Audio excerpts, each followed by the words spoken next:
This podcast of Headlines is brought to you by Great Commission Baptist Church. Visit Great Commission Baptist Church on the web at www.gcbc.info or call them at 847-584-4222.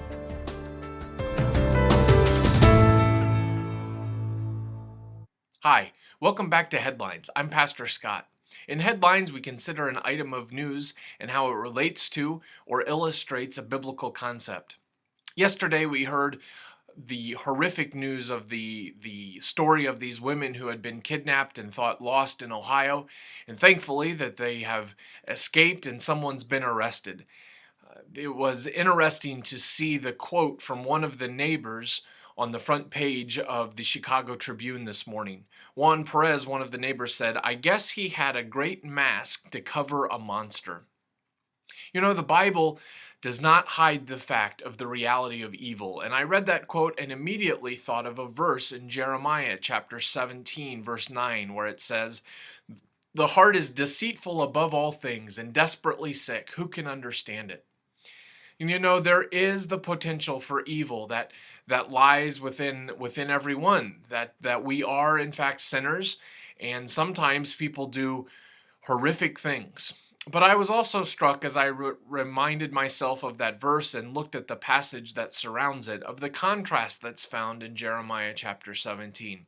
Let me read again that verse, but start a few verses earlier and give you the broader context. In verse 7 it says, "Blessed is the man who trusts in the Lord, whose trust is in the Lord. He is like a tree planted by water that sends out its roots by the stream, and does not fear when heat comes, for its leaves remain green, and is not anxious in the year of drought, for it does not cease to bear fruit.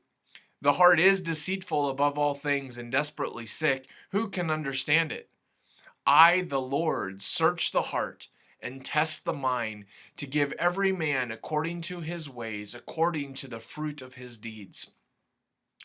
And we acknowledge today that the answer for evil, both in a broader sense of how evil will finally be dealt with, and the issue of the evil or sin or bad things in our own lives, the answer to both of those questions is found in the Lord. And the answer for us as individuals, as we acknowledge our own personal sin, is that we trust in the Lord.